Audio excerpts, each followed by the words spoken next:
ఇవాళ AP cabinet సమావేశం కానుంది. ఉదయం 11 గంటలకు ప్రారంభం కానున్న మంత్రివర్గ సమావేశంలో పలు కీలక అంశాలపై చర్చ జరగనుంది. ఏపీలో పారిశ్రామిక పెట్టుబడులు, కొత్త ఉద్యోగాల కల్పన, సౌర విద్యుత్ ప్లాంట్ల ఏర్పాటు వంటి ముఖ్య అంశాలపై చర్చించి ఆమోదం తెలపనుంది. రాష్ట్రంలోని వివిధ ప్రాంతాల్లో 44,776 కోట్లతో పరిశ్రమల ఏర్పాటుకు ఎస్ఐపిబి ప్రతిపాదనలు సమర్పించింది. దానికి ఆమోద ముద్ర వేయనుంది కేబినెట్. అలాగే రాష్ట్రంలో సవరించిన రిజిస్ట్రేషన్ విలువలకు ఆమోదం తెలుపుతారు. 22A ఫ్రీ హోల్డ్ భూములపై తమ జిల్లాల్లో పరిస్థితిని కేబినెట్ ముందు ఉంచుతారు మంత్రులు. అసెంబ్లీ బడ్జెట్ సమావేశాలపై మంత్రి మండలి సమావేశంలో క్లారిటీ రానుంది. 24 నుంచి అసెంబ్లీ సమావేశాలు జరిగే అవకాశం ఉంది.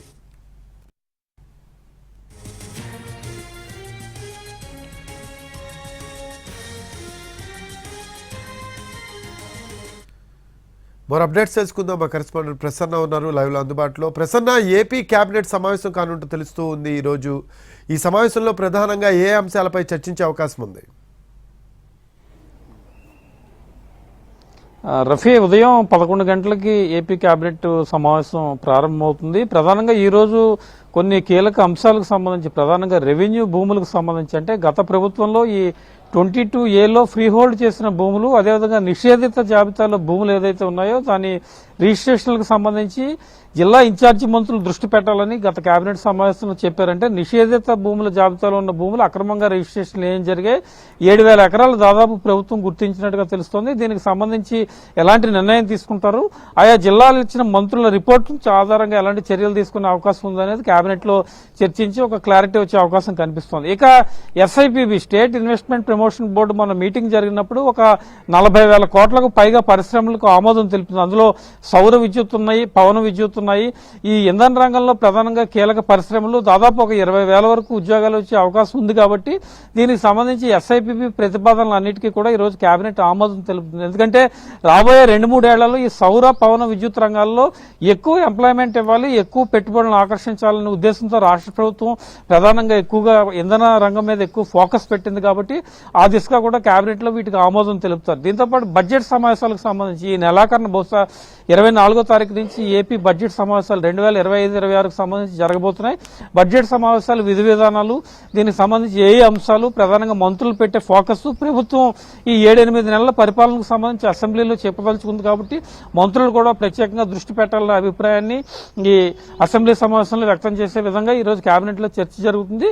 పోలవరం ప్రాజెక్టుకు సంబంధించి, ప్రధానంగా పోలవరం ప్రాజెక్టులో ఈ పునరావాస ప్యాకేజీకి సంబంధించి గత కొన్ని రోజులుగా చర్చ జరుగుతోంది. పోలవరం ప్రాజెక్టు నిర్మాణం ఒక ఎత్తు, పునరావాస ప్యాకేజీ ఒక ఎత్తు. కాబట్టి పునరావాస బాధితులు ఎవరైతే ఉన్నారో వాళ్ళందరికీ కూడా ఒక ప్యాకేజీ సఫిషియెంట్ గా ఇచ్చే ఉద్దేశంతో నిన్న కూడా మంత్రులు మాట్లాడారు. కొంతమంది ఈ పునరావాస ప్యాకేజీకి సంబంధించి ఎలాంటి ఇబ్బంది లేకుండా త్వరితగతిన వాళ్ళకి రావడం, అదేవిధంగా 2027 ఎండింగ్ కల్లా ఒక 2-2.5 ఏళ్లలో ఈ పోలవరం ప్రాజెక్టు పూర్తి చేయడం మీద ప్రధానంగా దృష్టి పెట్టే ఆలోచనలో ప్రభుత్వం ఉంది. కాబట్టి దానికి సంబంధించిన విధి విధానాలు కూడా ఈ రోజు జరిగే సమావేశంలో ఖరారు చేస్తారు. ఇక కొన్ని రెగ్యులర్ యాక్టివిటీస్ P4 విధానానికి సంబంధించి వచ్చే ఉగాది నుంచి, అంటే పబ్లిక్ పీపుల్ ప్రైవేట్ పార్ట్నర్షిప్ లో ఈ 4 P4 అంశాలకి ముందుకెళ్లాలి.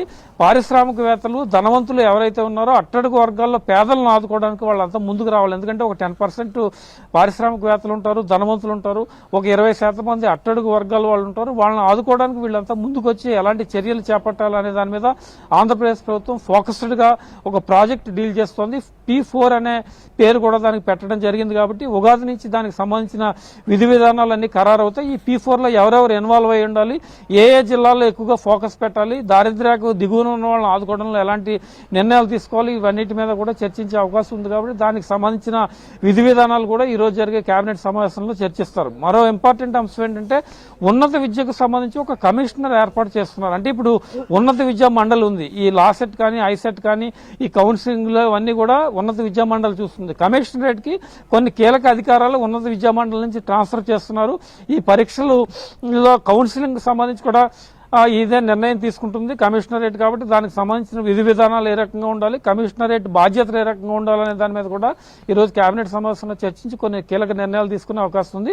ఎమ్మెల్సీ ఎన్నికలకు సంబంధించి కూడా కేబినెట్ తర్వాత మంత్రులకి ముఖ్యమంత్రి దిశానిర్దేశం చేసే అవకాశాలు అయితే మనకి కనిపిస్తున్నాయి. ఇది ఓవరాల్ గా కేబినెట్ కి సంబంధించిన ఇంపార్టెంట్ అంశాలు.